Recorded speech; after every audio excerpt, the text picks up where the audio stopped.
तो hello dear students, और आप सभी लोग कैसे हैं? ओ अच्छे होंगे। और आपके मन में चल रहा होगा कि और सर आप कैसे हैं? तो मैं भी बहुत ज़बरदस्त हूँ। ठीक है, आपके सामने हूँ तो बहुत अच्छा हूँ। आज हम लोग बात करेंगे लेक्चर 04। देखिए, मैं जो सीक्वेंस प्रोवाइड कर रहा हूँ बहुत स्मॉल छोटा छोटा लेक्चर है। मैं इसलिए छोटा छोटा लेक्चर बना रहा हूँ ताकि आपके लिए कंफर्टेबल हो। अगर मैं 1 घंटे का वीडियो बना दूँ तो मैक्सिमम बच्चे बेहोश हो जाएंगे। तो मैं ये नहीं करना चाहूँगा। मेरा लेक्चर बहुत छोटा छोटा है, छोटे छोटे सीक्वेंस में एकदम इंजॉय करते हुए पढ़ते चलिए। ठीक है, तो आप देख सकते हैं स्क्रीन बोर्ड पे एक बहुत ही प्यारा सा टॉपिक्स लिखा गया है। ठीक है, क्या है? लोअर सेतु। ठीक है, लोअर सेतु। आइए बात करते हैं लोअर सेतु के बारे में। लोअर सेतु होता क्या है? इसके पहले आपने बोल्टी सेल या गैल्वनी सेल पढ़ा है जिसमें लोअर सेतु का प्रयोग किया गया है। आइए समझते हैं लोअर सेतु। लोअर सेतु को थोड़ा सा हम लोग समझने से पहले हम लोग थोड़ा सा एक बार याद कर लेते हैं, डैनियल सेल को रिवाइज कर लेते हैं। तो आइए देखते हैं। तो डियर स्टूडेंट्स, आपने देखा था हमने डैनियल सेल का जब कंस्ट्रक्शंस बनाया था तो दो क्या लिया गया था? कंटेनर लिया गया था।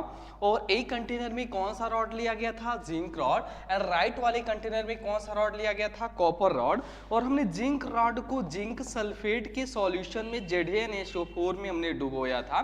और एक कॉपर रॉड को किस सल्फेट के सॉल्यूशन में? कॉपर सल्फेट सॉल्यूशन में, CuSO4 सल्फेट सॉल्यूशन में हमने क्या किया था? डिप किया था। और डियर स्टूडेंट्स, आपने ये जो जिंक मेटल है, ठीक है, आपने इसको एनोड बोला था। और ये जो आपका कॉपर मेटल है इसको आपने बाबू क्या बोला था? कैथोड बोला था। एम आई राइट? यस सर, आप ऑलवेज राइट होते हो। ठीक है, फिर हमने क्या किया था डियर स्टूडेंट? इसको एक एक्सटर्नल वायर के हेल्प से यहाँ पे एक वोल्ट मीटर लगा के हमने इसको क्या किया था? कनेक्ट कर दिया था। ओके, आप जरा समझो। ठीक है, यही से लोअर सेतु का इंपॉर्टेंस आपको समझ में आएगा। ठीक है डियर स्टूडेंट्स, देखो आपने यहाँ पे फिर क्या किया था? एक यू शेप का ट्यूब लगाया था, एक कांच की नली लगाया था यू शेप का। और ये जो यू शेप का ट्यूब है ना, इसी यू शेप के ट्यूब को हमने क्या बोला था? लोअर सेतु बोला था। ठीक है, जिसको अंग्रेजी में लोग क्या कहते हैं? साल्ट ब्रिज कहते हैं। और आज की क्लास में डियर स्टूडेंट्स हम इसी के बारे में बात करेंगे कि ये जो सॉल्ट ब्रिज है इसका कार्य क्या है और साल्ट ब्रिज की शर्त क्या है। ठीक है, ये आपका टॉपिक्स है। तो इसके कार्य को समझने के लिए, ठीक है, हम सबसे पहले अगर करें क्या कि हम इसको रिमूव कर दें। सपोज जस्ट इमेजिन करो कि डैनियल सेल में अगर साल्ट ब्रिज नहीं होगा तो क्या हो सकता है। तो हम साल्ट ब्रिज को क्या करते हैं ना डियर स्टूडेंट, हटा के ही देख लेते हैं। तो जरा साल्ट ब्रिज को हटा दो। तो अगर आप साल्ट ब्रिज को यहाँ से रिप्लेस कर दे रहे हो, ठीक है, चलो आप देखो हमने क्या किया? सॉल्ट ब्रिज को हटा दिया। तो होता क्या है? आपने देखा था कि डैनियल सेल में कि ये जो आपका क्या था? जो जिंक था ना, क्या था? जिंक था। ये क्या कर रहा था? इलेक्ट्रॉन लॉस कर रहा था। तो जिंक इलेक्ट्रॉन को लॉस कर रहा था। इस जिंक जो है इलेक्ट्रॉन को लॉस कर रहा था। तो जिंक इलेक्ट्रॉन को लॉस कर रहा था तो क्या बना रहा था? जिंक आयन बना रहा था। आप देखो भैया, ये क्या है? मेटल रॉड एक किसका है? जिंक का है। और जिंक क्या करेगा? इलेक्ट्रॉन लॉस करेगा। और जब इलेक्ट्रॉन लॉस करेगा तो आप देखो ये जो जिंक है सॉलिड फॉर्म में है, इलेक्ट्रॉन लॉस कर रहा है। कितना इलेक्ट्रॉन लॉस कर रहा है? 2 इलेक्ट्रॉन। तो क्या फॉर्मेशन कर रहा है? जिंक आयन का फॉर्मेशन कर रहा है। तो ये जिंक आयन कहाँ जा रहा है? इस एक्वस सॉल्यूशन, ये जो जिंक सल्फेट सॉल्यूशन है, इलेक्ट्रोलाइट है, इसके अंदर आ रहा है। ठीक है, तो जो जिंक है जितना इलेक्ट्रॉन लॉस करेगा उसके अंदर इतना ही Zn+2 का फॉर्मेशन होगा। जितना ही ज्यादा क्या करेगा? इलेक्ट्रॉन को लॉस करेगा उतना ही ज्यादा जिंक आयन का फॉर्मेशन होगा। राइट? तो होता क्या है? एक समय ऐसा आता है कि ये जो आपका कंटेनर है ना, इस इलेक्ट्रोलाइट सॉल्यूशन के अंदर जिंक आयन मतलब धनायन की जो मात्रा होती है बहुत अधिक हो जाती है। और जब यहाँ पर बहुत अधिक धनायन की मात्रा मतलब अधिक हो जाएगी तो क्या बताइए कि ये जो जिंक इलेक्ट्रॉन लॉस कर रहा है और जो इलेक्ट्रॉन इस वायर के हेल्प से क्या हो रहा है? इधर कैथोड की ओर आ रहा है। क्या ये बताओ इलेक्ट्रॉन जा पाएगा? नहीं जा पाएगा। क्यों नहीं जा पाएगा? भैया ये है धनायन और इलेक्ट्रॉन कैसा है? ऋणायन है। तो यहाँ पर जब जिंक आयन धनायन का पोटेंशियल बहुत ज्यादा हो जाएगा तो जो इलेक्ट्रॉन है ना, इलेक्ट्रॉन को अपनी तरफ खींचेगा, इधर जाने नहीं देगा। जब इलेक्ट्रॉन इधर जाएगा नहीं, जब इलेक्ट्रॉन का फ्लो होगा नहीं, तो बताओ करंट का फ्लो होगा? करंट का फ्लो नहीं होगा। एक समय ऐसा आएगा कि जो सेल होगा आपका क्या हो जाएगा? डैमेज हो जाएगा, बंद हो जाएगा, सेल कार्य करना, सेल बंद कर देगा। और यही जो प्रॉब्लम आ रही है सेल में, इस सेल के प्रॉब्लम को दूर करने के लिए हमने क्या यूज किया, सॉल्ट ब्रिज यूज किया। और इस प्रॉब्लम को कैसे सॉल्ट ब्रिज सॉल्व करेगा अभी हम उस फंक्शन में समझेंगे। जरा इधर भी समझ जाओ। अब होता क्या है कि एक कॉपर सल्फेट है और आपको पता है कॉपर सल्फेट है, ये इलेक्ट्रोलाइट है और इलेक्ट्रोलाइट कॉपर आयन प्लस और SO4 सल्फेट आयन में ब्रेक होगा। और होता क्या है, इसके अंदर जितने Cu+2 आयंस होते हैं, ठीक है, वो कैथोड पर मतलब कॉपर आयन पे कॉपर मेटल रॉड पे जाते हैं और इधर जो भी इलेक्ट्रॉन आया हुआ है ये सारे इलेक्ट्रॉन को एक्सेप्ट करके यहीं पे कॉपर जो क्या होता है डिपॉजिट होने लगता है, कॉपर जमा होने लगता है, कॉपर रॉड मोटा होने लगता है। क्यों कॉपर रॉड मोटा होने लगता है, देखो कॉपर सल्फेट आयन Cu जो कॉपर सल्फेट सॉल्यूशन है Cu+2 एंड SO4-2 में ब्रेक है। अब भाई क्यों ब्रेक है, क्योंकि भाई इलेक्ट्रोलाइट है ना, वैद्युत अपघट्य पदार्थ है ना, जो अपने आयंस में क्या होते हैं, विघटित होते हैं, टूटे हुए होते हैं। तो देखो Cu+2 जो आयंस होता है सारा यहाँ पे चला गया होता है और जितना ही ज्यादा यहाँ पे Cu+2 आयन जाएगा तो इस जो CuSO4 था, CuSO4 में से Cu जो +2 है यहाँ पे चला गया है तो इसके अंदर बचेगा क्या, SO4- बचेगा। तो होता क्या है डियर स्टूडेंट्स, ये जो कंटेनर होता है इसके अंदर SO4-2 बहुत ज्यादा मात्रा में आ जाते हैं, बहुत ज्यादा हो जाते हैं SO4। तो एक समय ऐसा होता है कि ये जो आपका राइट वाला कंटेनर है, इस राइट वाले कंटेनर के अंदर SO4- आयन बहुत ज्यादा हो जाते हैं, जिसके वजह से क्या होता है कि ये जो इसके अंदर कॉपर आयन थोड़ा बहुत बचा होता है, ठीक है, जैसे ही यहाँ पे क्या होता है इस इलेक्ट्रोड पे जाता है कॉपर आयन, तो ये जो SO4-2 जिस एनायंस जो है इसकी मात्रा बहुत ज्यादा है, ये माइनस वाला है, क्या ये प्लस को उधर जाने देगा, नहीं। ये जो Cu+2 होगा, सॉरी ये जो SO4-2 होगा Cu+2 को जाने नहीं देगा, कहेगा हम तुम्हें जाने नहीं देंगे। कहानी सुने हो, बगल में छोरा शहर में ढिंढोरा, वही हाल है भैया। जब बगल में SO4-2 है तो Cu+2 क्यों जाएगा वहां पे, क्योंकि यहाँ पे आप देख सकते हो बहुत सारा एनायंस है, इसका पोटेंशियल ज्यादा है तो प्लस वाले को जाने नहीं देगा। इसकी वजह से क्या होता है ना, सेल कार्य करना क्या कर देता है, बंद कर देता है। और इसी समस्या को दूर करने के लिए हम क्या यूज करते हैं, सॉल्ट ब्रिज यूज करते हैं। तो आज के क्लास में हम लोग डिस्कस करेंगे डियर स्टूडेंट्स सॉल्ट ब्रिज। ये हमारा प्रीवियस टॉपिक्स था। ओके, थोड़ा बहुत समझ में आ रहा है, कोई नहीं, जिनको नहीं समझ में आ रहा होगा तो वीडियो को थोड़ा सा क्या करेंगे, फिर बैक करेंगे और अगेन उसको समझने का क्या करेंगे, प्रयास करेंगे, जरूर समझ में आएगा। ठीक है, आगे बढ़ते हैं। तो आज के क्लास का टॉपिक क्या है, लोअर सेतु। ठीक है, तो हम लोग बात करेंगे लोअर सेतु के बारे में कि लोअर सेतु कहते किसे हैं। तो सिंपल आप बोलोगे सर जो लोअर सेतु होता है ना, जो सॉल्ट ब्रिज होता है ना, ठीक है, यह एक यू आकार की क्या होती है, नलिका होती है। सबसे पहली बात, लोअर सेतु होता क्या भैया, इसका डेफिनेशन क्या होता है, तो यह एक, ठीक है, किस शेप की, यू शेप की, यू आकार की क्या होती है भैया, कांच की नलिका होती है। यू आकार की क्या होती है, कांच की नलिका होती है। यह यू आकार की क्या होती है, कांच की नलिका होती है। ठीक है, और जिसके अंदर होती है, जिसके अंदर क्या किया जाता है, इनर्ट इलेक्ट्रोलाइट मतलब कि अक्रिय वैद्युत अपघट्य पदार्थ को, ठीक है, होती है, जिसके अंदर अक्रिय वैद्युत अपघट्य पदार्थ को, जिसके अंदर, ठीक है, क्या किया जाता है, अक्रिय वैद्युत अपघट्य पदार्थ को, अक्रिय वैद्युत अपघट्य पदार्थ को, ठीक है, जिलेटिन या अगर जेल के साथ, ठीक है, पदार्थ को जिलेटिन पदार्थ भैया, हाँ ठीक है, ओके, पदार्थ को, ठीक है, जिलेटिन या अगर जेल, जिलेटिन या अगर जेल के साथ मिलाकर क्या किया जाता है, भरा जाता है।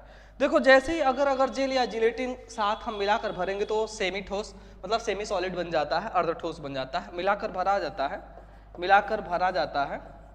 भरा जाता है, जिससे अर्ध ठोस हो जाता है, जिससे वह अर्ध ठोस हो जाता है, जिससे क्या हो जाता है, वह अर्ध ठोस सेमी सॉलिड अर्ध ठोस हो जाता है। ठीक है, जेली देखे हैं ना, जेली कितने लोग नहीं देखे हैं, क्या होता है, अर्ध ठोस होती है, नहीं होता, अर्ध ठोस हो जाता है। ठीक है, बहुत प्यारा सा आसान सा टॉपिक है, आइए एक बार और समझते हैं। ठीक है सर, आपने क्या लिख दिया? देखो डियर स्टूडेंट्स, बहुत आसान और छोटा सा टॉपिक्स लिखा गया है, मजेदार है, इंटरेस्टिंग है यार। देखो आनंद लोगे ना तभी आपको आनंद की प्राप्ति होगी। नहीं बात समझ रहे हो? देखो बर्डन नहीं फील करना, सर अब पढ़ा क्या रहे हो, सर लवर से तू पढ़ा रहे हैं, सर बहुत थोड़ी ना है यार, क्या है सर ने क्या बताया, लवर सेतु होता क्या है? तो सबसे पहली बात यह यू शेप की उल्टी एक कांच की नली क्या होती है सर, क्या होती है? यह एक यू शेप की होता कैसा भैया, अभी आपने फिगर में समझा, ये क्या था, यह एक यू शेप की कांच की नलिका होती है। ठीक है, और इसके अंदर क्या भरा गया होता है? अक्रिय वैद्युत अपघट्य पदार्थ। इसके अंदर क्या भरा जाता है? अक्रिय वैद्युत अपघट्य पदार्थ। ठीक है, किसके साथ मिलाकर भरा जाता है? तो जिलेटिन या अगर अगर जेल के साथ मिलाकर भरा जाता है। ये होता क्या है? तो भैया जेली टाइप का होता है। जेली आप समझ रहे हैं ना, जेली आप लोग सभी लोग तो देखे ही होंगे। ठीक है, तो इसके अंदर क्या भरा जाता है? इनर्ट वैद्युत अपघट्य पदार्थ भरा जाता है। ठीक है, इलेक्ट्रोलाइट जिसको अंग्रेजी में कहते हैं, इनर्ट वैद्युत अपघट्य क्या भरा जाता है? पदार्थ भरा जाता है। तो आपने लिखा क्या है कि सर लवर सेतु क्या होता है? तो यह एक यू आकार की कांच की नलिका होती है। ठीक है, और जिसके अंदर क्या होता है? अक्रिय वैद्युत अपघट्य पदार्थ जिलेटिन या अगर अगर जेल के साथ मिलाकर क्या किया जाता है? भरा जाता है, जिससे वो क्या हो जाता है? अर्धठोस हो जाता है। तो यह हो गया लवर सेतु का क्या परिभाषा, समझ में आया? बहुत छोटा सा डेफिनेशन बाबू। लवर सेतु यह यू आकार का कांच का एक उल्टा नली होता है, जिसके अंदर वैद्युत अपघट्य पदार्थ भरा गया होता है। और याद रखे रहेंगे कौन सा वैद्युत अपघट्य पदार्थ भरा गया होता है? तो अक्रिय वैद्युत अपघट्य पदार्थ भरा गया होता है, इनर्ट, जो सेल में जो भी रेडॉक्स अपक्रिया हो रहा है ना, उसके साथ कोई प्रतिक्रिया नहीं होना चाहिए इसका, ये इसका मतलब हुआ। आइए पढ़ते हैं, अभी कंडीशन में समझ में आ जाएगा। तो ये हो गया इसका परिभाषा। ठीक है, आप सभी लोग इसका परिभाषा नोट कर सकते हैं। आइए दूसरी चीज पढ़ते हैं कि लवण सेतु जो है इसके कंडीशन क्या है, मतलब इसके आवश्यक शर्त क्या है लवण सेतु का। तो डियर स्टूडेंट, दूसरा जो हेडिंग होने वाला है वह लवण सेतु का आवश्यक शर्त। आवश्यक शर्त हम देखते हैं कि इसके आवश्यक शर्त क्या है। आवश्यक, ठीक है, शर्त, नेसेसरी कंडीशन इसके क्या है, आवश्यक शर्त क्या है। तो आवश्यक शर्त में पहली बात कि इसके अंदर जो भी पदार्थ भरा गया है, ठीक है, वैद्युत अपघट्य पदार्थ वो अक्रिय होना चाहिए। पहली बात आवश्यक शर्त में कि इसके अंदर, ठीक है, किसके अंदर? लवण सेतु के अंदर, इसके अंदर अक्रिय, इसके अंदर अक्रिय वैद्युत अपघट्य पदार्थ भरा होना चाहिए। अक्रिय वैद्युत अपघट्य, इसके अंदर अक्रिय वैद्युत अपघट्य क्या भरे होने चाहिए? पदार्थ होने चाहिए, अक्रिय वैद्युत अपघट्य पदार्थ होने चाहिए। ठीक है, पहला कंडीशन ये होना चाहिए। ठीक है, होने चाहिए, ये हो गया इसका पहला कंडीशन। ठीक है, देखो अक्रिय होने का मतलब क्या हुआ? ठीक है, इसको अंग्रेजी में हम क्या कहते हैं? Inert electrolyte. क्या कहते हैं इसको? INERT। ठीक है, इनर्ट इलेक्ट्रोलाइट कहते हैं। अब बाबू देखो, इनर्ट इलेक्ट्रोलाइट, इलेक्ट्रोलाइट का मतलब यह होना चाहिए, देखो जो भी हमारा क्या है सेल है ना, ठीक है, और सेल में क्या है आपका, ठीक है, इसके अंदर केमिकल्स भरे गए हैं, ठीक है, लाइक वैद्युत अपघट्य पदार्थ भरा गया है, और सेल के अंदर चलेगा रेडॉक्स अपक्रिया, ठीक है, ऑक्सीकरण और अपचयन होगा। तो होता क्या है कि जो भी ये जो हमारा क्या है कांच की जो नली है जिसको हम लवण सेतु भरे गए हैं, तो इसके अंदर क्या भरा गया है? एक साल्ट भरा गया है, लाइक KCl भर सकते हैं, अभी बता रहे हैं। आप क्या भर सकते हैं? NH4NO3 भर सकते हैं, K2SO4 भर सकते हैं। ठीक है, तो ये जो भी आपका NaNO3 भर सकते हैं, तो जो भी आपका क्या भरा गया है? वैद्युत अपघट्य पदार्थ भरा गया है, ठीक है, यह इनर्ट होना चाहिए, यह अक्रिय होना चाहिए, यह मतलब सेल में जो भी रासायनिक अपक्रियाएं हो रही हैं उनके साथ इनका कोई भी अपक्रिया नहीं होना चाहिए, यह इसका मतलब हुआ। बात समझ में आई? देखो सेल में चल रहा है रासायनिक अपक्रिया, तो सेल में जो भी रासायनिक अपक्रिया चल रहा है, ठीक है, उसके साथ इसका कोई भी रिएक्शन नहीं होना चाहिए। जो नली के अंदर जो भी भरा गया है वैद्युत अपघट्य पदार्थ, उसका सेल में जो भी रेडॉक्स अपक्रिया हो रहा है उसके साथ कोई भी समझो रिश्ता नहीं होना चाहिए। रिश्ता नहीं होना चाहिए का मतलब उसके साथ कोई भी रासायनिक प्रतिक्रिया नहीं होना चाहिए, पहला कंडीशन। दूसरा कंडीशन कि देखो भैया, ये तो रहा पहला कंडीशन। दूसरा कंडीशन क्या होगा आवश्यक शर्त में कि जो भी आपका वैद्युत अपघट्य पदार्थ उस नली के अंदर भरा जा रहा है उसमें जो भी क्या होंगे, केटायंस एंड जो एनायंस होंगे। जैसे लाइक एग्जांपल के तौर पे देखो, और तुम ही देखो कि इसके अंदर क्या भरे हो भैया, KCl भरे हो। KCl वैद्युत अपघट्य पदार्थ है तो किसमें ब्रेक होगा, K plus N plus Cl minus में ब्रेक होगा। तो प्लस वाला पार्ट क्या है आपका, केटायंस है, प्लस वाले पार्ट को हम क्या कहेंगे, केटायन कहेंगे, और माइनस वाले पार्ट को आप क्या कहोगे सर, माइनस वाले पार्ट को हम क्या बोलेंगे, एनायन बोलेंगे, राइट। हमने क्या बोला भैया, प्लस वाले पार्ट को केटायन बोलेंगे और माइनस वाले पार्ट को क्या बोलेंगे, एनायन बोलेंगे। तो दूसरा कंडीशन आपका यह है कि जो भी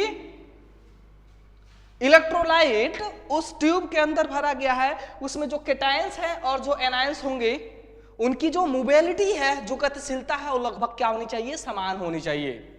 मतलब ये नहीं कि जो प्लस आयन है बहुत तेजी से मूव कर रहा है, बहुत तेजी से गति कर रहा है, और जो Cl माइनस है बहुत स्लो गति कर रहा है, ऐसा नहीं होना चाहिए। दोनों की जो गतिशीलता है, मोबिलिटी जो है दोनों का, वो क्या होना चाहिए, लगभग समान होना चाहिए। तो दूसरा कंडीशन यह होगा कि सॉल्ट ब्रिज के अंदर जो भी वैद्युत अपघट्य पदार्थ भरा जा रहा है, उसकी जो गतिशीलता है वो लगभग क्या होनी चाहिए, समान होनी चाहिए। मतलब धनायन और ऋणायन की मात्रा लगभग क्या होनी चाहिए, समान होनी चाहिए, ठीक है। तो लवण सेतु के अंदर, लवण, भैया ये हिंदी में लिखना बहुत थोड़ा सा प्रॉब्लम हो रहा है। लवण सेतु के अंदर, लवण सेतु के अंदर जो भी वैद्युत अपघट्य पदार्थ भरा जाता है, जो भी वैद्युत अपघट्य पदार्थ, जो भी वैद्युत अपघट्य, जो भी क्या बोला गया, वैद्युत अपघट्य पदार्थ भरा जाता है, पदार्थ भरा जाता है, पदार्थ क्या होता है बाबू, भरा जाता है, वैद्युत अपघट्य पदार्थ भरा जाता है, ठीक है। उसमें केटायन और एनायन, उसमें केटायन एवं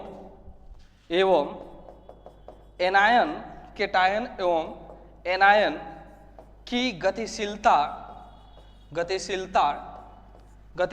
जिसको अंग्रेजी में क्या बोलते हैं, मोबिलिटी बोलते हैं। क्या बोलते हैं, मोबिलिटी लगभग समान होनी चाहिए। क्या होनी चाहिए, लगभग समान होनी चाहिए।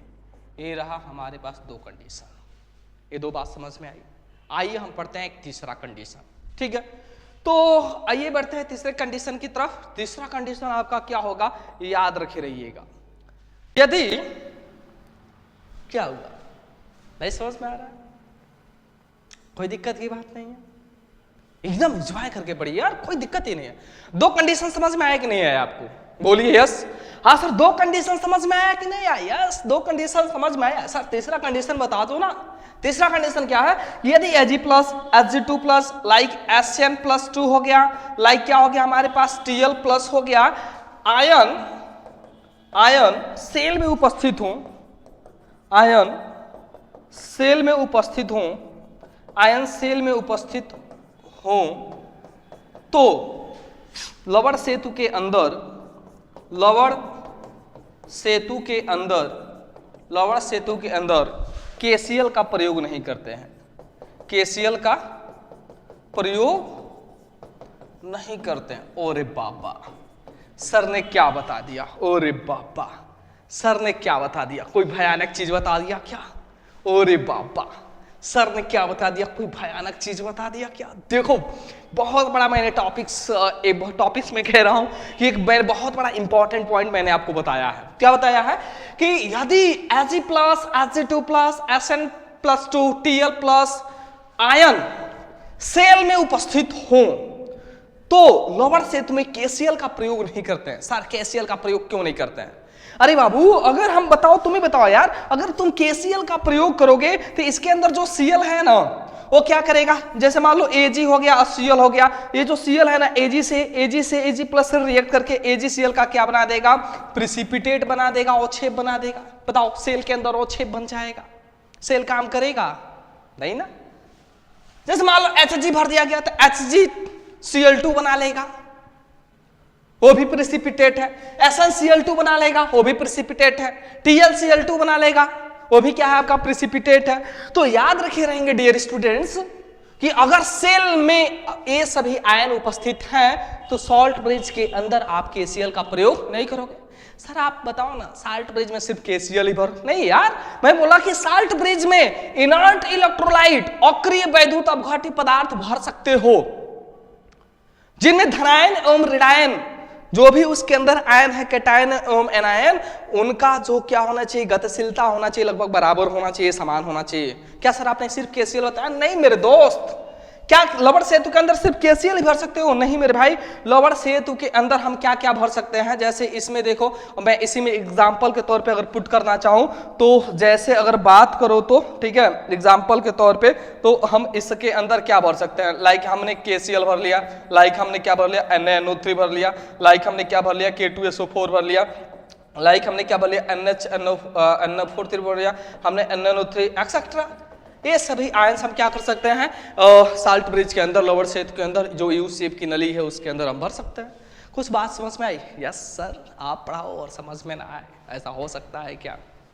यस सर, जरूर समझ में आएगा। ठीक है, चलिए बात करते हैं, धीरे धीरे सारी चीजें समझ में आएंगी। ठीक है, तो ये रहा कुछ क्या नेसेसरी कंडीशन, किसका, लवण सेतु जो है उसके अंदर जो भी साल्ट ब्रिज भरा जा रहा है उसके हमने यहाँ पे कुछ कंडीशन आपको बताया। अभी और भी कंडीशंस होते हैं यार। सर क्या कंडीशन होना चाहिए? सर हाईली सॉल्युबल होना चाहिए। अगर और भी आप लिखना चाहें तो मैं और भी बता सकता हूं। सर एक पॉइंट और लिख लो यार, एक पॉइंट और लिख लो कि वैद्युत अपघट्य पदार्थ हाईली मतलब अत्यधिक घुलनशील होना चाहिए। ये जो हाईली सॉल्युबल होना चाहिए, जो इलेक्ट्रोलाइट है, जो भी वैद्युत अपघट्य पदार्थ है, जो भी क्या है वैद्युत अपघट्य पदार्थ है, वैद्युत अपघट्य पदार्थ, वैद्युत अपघट्य पदार्थ क्या होना चाहिए, वैद्युत अपघट्य हाईली सॉल्युबल। सॉल्युबल का मतलब क्या होता है डियर स्टूडेंट, घुलनशील। हाईली सॉल्युबल होने चाहिए, अत्यधिक क्या होने चाहिए, घुलनशील होने चाहिए। अत्यधिक क्या होने चाहिए, हाईली सॉल्युबल होने चाहिए। ये भी आप लिख सकते हैं। सर और कोई कंडीशन हो सकता है क्या? यस सर, आयनिक कंडक्टिविटी की बात करें, आयनिक चालकता की बात करें, उनकी जो आयनिक चालकता होना चाहिए वो भी बहुत अधिक होनी चाहिए।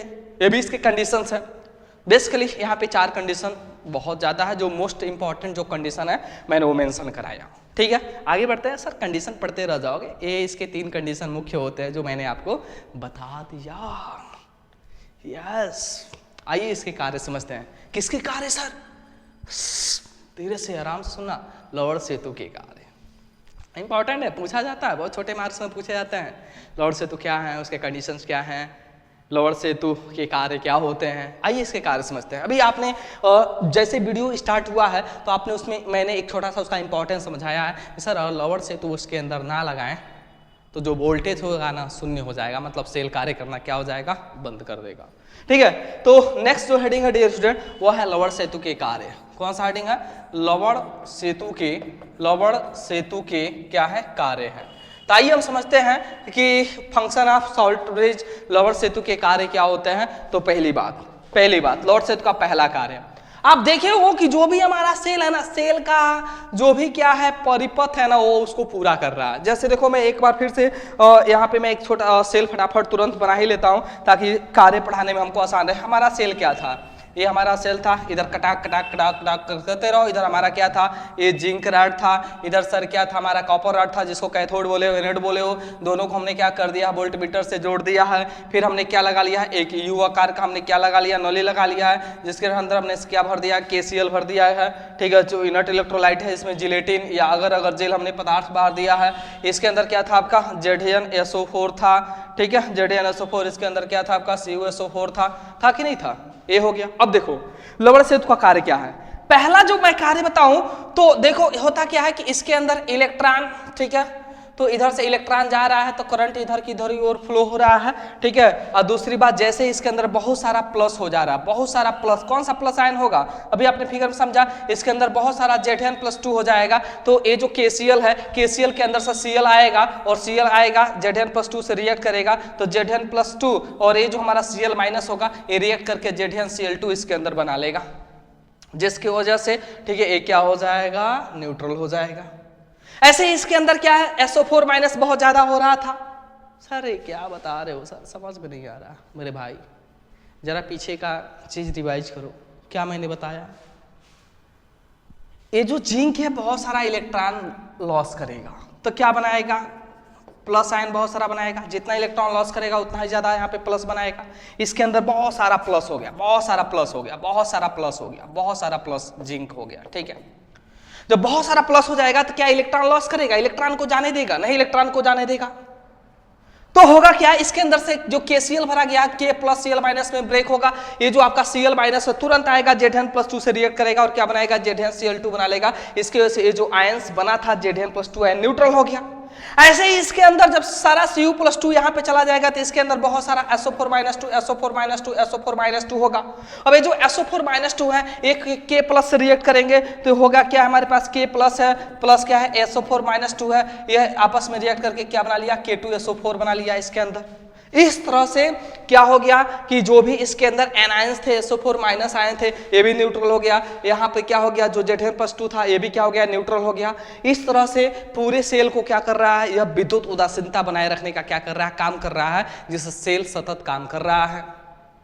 तो इसका काम क्या है, आइए काम समझते हैं। पहली बात कि दोनों विलयनों को यह अलग अलग जोड़े रख रहा है। देखो इसमें भी सॉल्ट, इसमें भी क्या है आपका इलेक्ट्रोलाइट है, इसमें भी इलेक्ट्रोलाइट है, दोनों को क्या कर रहा है, यह जोड़ने का काम कर रहा है। दूसरी बात, इधर से इलेक्ट्रॉन जा रहा है और इधर से प्लस आयन, इधर से माइनस आयन, मतलब भौतिक तरीके से देखा जाए तो यह पूरे सर्किट को क्या कर रहा है, कंप्लीट करने का काम कर रहा है। तो पहली बात कि यह विद्युत परिपथ को क्या करता है, कंप्लीट करता है। विद्युत परिपथ को क्या करता है, पूर्ण करता है। पहला काम विद्युत परिपथ को पूर्ण करता है। दूसरा काम इलेक्ट्रॉनों के सतत प्रवाह के लिए, इलेक्ट्रॉनों के सतत प्रवाह के लिए, इलेक्ट्रॉनों के सतत प्रवाह के लिए यह विद्युत उदासीनता बनाए रखने का क्या करता है, काम करता है। दो काम। तीसरा काम, ये दोनों को क्या कर रहा है, दोनों विलयनों को अलग अलग रख रहा है और दोनों को जोड़ने का काम भी कर रहा है, ये तीसरा काम। चौथा काम कि यह लिक्विड लिक्विड जंक्शन पोटेंशियल को कम करता है। सर ये आपने क्या बोल दिया, चौथा पॉइंट तो मैं नहीं समझ में आया। पहला तो समझ में आया सर कि यह विद्युत परिपथ को कंप्लीट करने का काम कर रहा है। पहला काम विद्युत परिपथ को कंप्लीट करने का काम कर रहा है। लिखो यार पहला पॉइंट कि यह विद्युत परिपथ को कंप्लीट करता है। दूसरा, इलेक्ट्रॉन इसमें सतत प्रवाह हो, आपको धारा मिलती रहे, इसके लिए विद्युत उदासीनता बनाए रखने का काम करता है। दूसरा काम। तीसरा काम, ये जो दोनों अलग अलग में इलेक्ट्रोलाइट भरा गया ZnSO4 CuSO4, दोनों को जोड़ने का काम करता है। चौथा काम सर, यह लिक्विड लिक्विड जंक्शन पोटेंशियल को कम करता है। सर यही बात नहीं समझ में आ रही है, तो यही बात नोट करो यार। देखो 3 पॉइंट तो आप खुद लिख लेना, मैंने बोला है, रिवाइज करके लिख लेना, मैं जो स्टेटमेंट बोला हूं उसको लिखो यार। और चौथा पॉइंट आप मैं यहाँ पे लिख रहा हूं कि क्या करता है, salt bridge, salt bridge BRIDGE मतलब लवण से तो लिक्विड, ठीक है, लिक्विड, फिर मैं क्या लिख रहा हूं, liquid junction potential, liquid liquid junction JUNCTION junction potential को कम करता है। लिक्विड लिक्विड जंक्शन पोटेंशियल को क्या करता है, मिनिमाइज करता है, कम करता है, कम करता है। Sir liquid liquid junction potential क्या होता है? देखो लिक्विड को हिंदी में क्या बोलेंगे, द्रव, फिर से इसको हम क्या बोलेंगे, द्रव, और जंक्शन को हम क्या बोलते हैं, संधि बोलते हैं। क्या बोलते हैं, संधि बोलते हैं। और पोटेंशियल को क्या बोलते हैं, विभव बोलते हैं। द्रव द्रव संधि विभव को कम करता है। सर द्रव द्रव संधि विभव नहीं समझ में आ रहा है सर। जस्ट आप इमेजिन करो कि यदि इसको हम विस्तरण संधि भी बोलते हैं, विस्तरण विभव यहाँ पे, चलो छोड़ो, लिक्विड लिक्विड जंक्शन पोटेंशियल आपके लिए बेटर रहेगा। देखो समझो यहाँ पे, जैसे मान लो कि हमारा कंटेनर था, ठीक है, इसके अंदर क्या भरा गया था, ZnSO4 भरा गया था, इसके अंदर क्या भरा गया था, CuSO4 भरा गया था। उस वाले राइट वाले में क्या भरा गया था, CuSO4, इधर क्या भरा गया था, ZnSO4। अब तुम खुद बताओ राइट वाले में, सॉरी हाँ, राइट वाले में क्या फॉर्मेशन हो रहा था, तो राइट वाले में SO4 माइनस, उसमें SO4 बन रहा था, तो minus minus minus charge generate हो रहा था।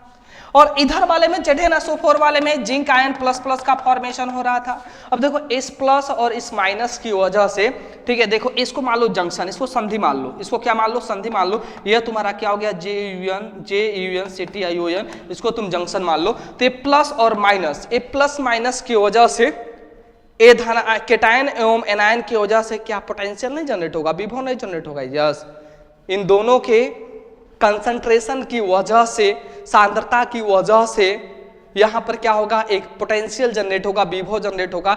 इसी विभव को हम क्या बोलेंगे, लिक्विड लिक्विड जंक्शन पोटेंशियल बोलेंगे, द्रव द्रव संधि विभव बोलेंगे। और ये जो द्रव संधि विभव है, इसी विभव को क्या करता है, कम करने का काम करता है। और इसका जो पोटेंशियल होता है इसको हम ईजे से रिप्रेजेंट करते हैं। किससे रिप्रेजेंट करते हैं, इलेक्ट्रोड पोटेंशियल, और जे मतलब जंक्शन। ये क्या करता है, लिक्विड लिक्विड जंक्शन पोटेंशियल को क्या करता है, कम करने का काम करता है, मिनिमाइज करने का काम करता है। ये रहा साल्ट ब्रिज का मेन फंक्शन। ठीक है, वीडियो आप लोग बहुत अच्छे से एक बार रिवाइज देखो, नहीं समझ में आया होगा ना, मैं जो भी बात बोला हूँ उसको थोड़ा सा क्या करना, आप फिर से वीडियो को पॉज करना, उसको सोचना समझना, या फिर बैक करना, फिर बातों को सुनना।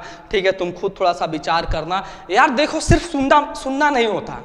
क्या सिर्फ सुनने से बातें समझ में आ जाएंगी? नहीं यार, देखो जो लिखाया जा रहा है, यहाँ पे बोला जा रहा है, उसको आप नोट करो, उसको आप सोचो, उस पर खुद से एनालिसिस करो। ठीक है, मन में सोचो, जो बोला जा रहा है उसको सोचो, उसको लिखो, थोड़ा सा किताबें पढ़ो, तो शायद आपको चीजें धीरे धीरे समझ में आए। अब ये सोचो कि सर नहीं समझ में आ रहा है। बाबू समझ में क्यों नहीं आ रहा है? दिक्कत तो सिर्फ टीचर के अंदर नहीं होता है, दिक्कत स्टूडेंट के अंदर भी होता है। देखो होता क्या है, आपको थोड़ा सा मन लगा के पढ़ना पड़ेगा, चीजों को समझना पड़ेगा। हम केमिस्ट्री पढ़ रहे हैं यार, बहुत सेल के अंदर की इंटरनली चीजें पढ़ रहे हैं, कोई मतलब कि ये नहीं कि कुछ भी ऐसे हो जा रहा है, ऐसे नहीं ना, बात समझो यार। तो थोड़ा सा मेहनत करो, ठीक है, कंसिस्टेंसी बनाए रखो, रोज रिवाइज करो, जो भी आपको वीडियो में प्रोवाइड कर रहा हूँ उसका नोट्स बनाओ। ठीक है, अब इस पे जो भी नेक्स्ट क्लास होगा मैं उस पर सेल रिप्रेजेंटेशन पढ़ाऊंगा, सेल का निरूपण कैसे करते हैं मैं उस पर प्रॉब्लम कराऊंगा। अभी कोई न्यूमेरिकल नहीं बन रहा है, ठीक है, क्योंकि अभी थ्योरी चल रही है। अब मैं सेल रिप्रेजेंटेशन कल पढ़ाऊंगा तो उस पर कुछ प्रॉब्लम बनेंगे सेल रिप्रेजेंटेशन के बाद से। ठीक है, अभी हम सेल को ही खत्म करेंगे, अभी इसके बाद से क्या डैनियल सेल पे हम एक्सटर्नल पोटेंशियल अप्लाई करके चेक करेंगे। तो हम ऐसे एक्सटर्नल कंडीशन भी पढ़ने वाले हैं। तो आज के लिए बस इतना ही, थैंक यू, बाय बाय। पढ़ाई कर रहे हो ना, करते रहो, नहीं तो बहुत मार मारेंगे। ठीक है, ओके, बाय बच्चों।